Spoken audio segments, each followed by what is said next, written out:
বিএনপির স্থায়ী কমিটির সদস্য সালাউদ্দিন সাহেব, উনি গতকালকের ঘটনায় জুলাই যোদ্ধা যারা গতকালকে আহত হয়েছে তাদেরকে ফ্যাসিস্ট আওয়ামী লীগের অনুসারী হিসেবে তাদেরকে আখ্যা দিয়েছেন।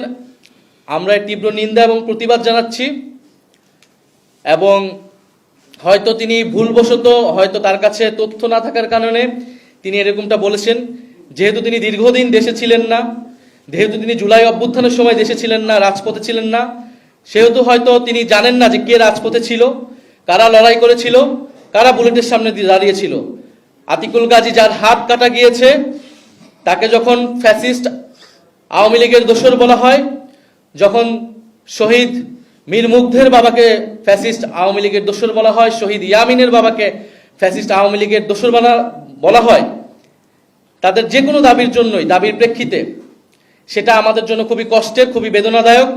ফলে আমাদের আহ্বান থাকবে তিনি তার এই বক্তব্য অবিলম্বে প্রত্যাহার করবেন এবং সে আহত যোদ্ধা এবং শহীদ পরিবারদের কাছে ক্ষমা চাবেন এবং তাদের সাথে বসে জুলাই গণ অভ্যুত্থানের গল্পটা শুনবেন, ইতিহাসটা শুনবেন, কারা লড়াই করেছিল, কিভাবে লড়াই করেছিল, কিভাবে এই দেশ স্বাধীন হয়েছিল এবং আজকে আমরা এখানে কথা বলতে পারছি।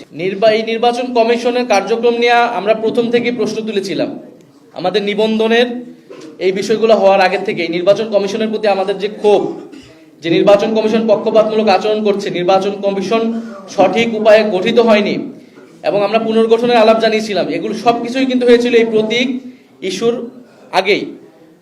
ফলে নির্বাচন কমিশনের সাথে আমাদের এই টানাপোড়েন কিন্তু আমাদের কেবল দলীয় বিষয় না, কারণ আমরা সন্দেহ প্রকাশ করছি, আমরা উদ্বেগ প্রকাশ করছি যে এই নির্বাচন কমিশন নিরপেক্ষভাবে একটি নির্বাচন পরিচালনা করার ইচ্ছা বা সক্ষমতা রাখে কিনা।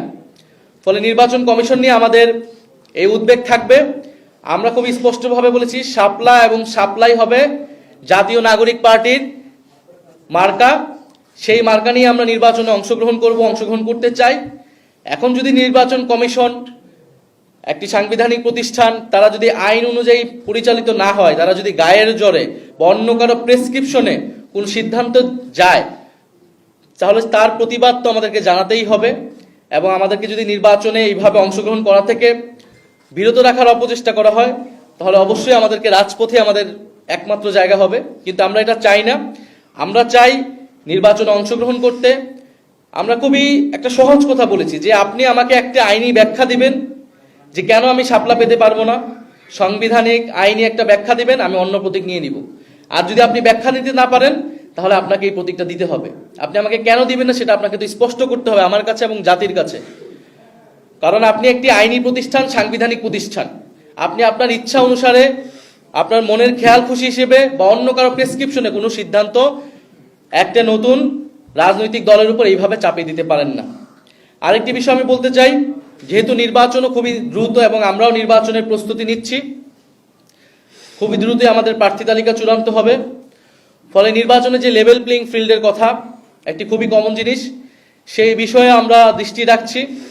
বিশেষত সরকারের জনপ্রশাসন মন্ত্রণালয় কিভাবে সিদ্ধান্ত নিচ্ছে, যে এই জনপ্রশাসন কমিটি গঠিত হয়েছিল এই মন্ত্রণালয়কে একটা নজরদারি এবং সুষ্ঠুভাবে পরিচালনার জন্য, সেই কমিটি সঠিকভাবে কাজ করছে কিনা, কিভাবে এই নিয়োগগুলো হচ্ছে সেখানে কোনো পক্ষপাত হচ্ছে কিনা, মেধা ও যোগ্যতার ভিত্তিতে সেখানে নিয়োগ বা পদায়ন বা বদলিগুলো হচ্ছে কিনা, এই বিষয়ে আমাদের যথেষ্ট সন্দেহ তৈরি হচ্ছে।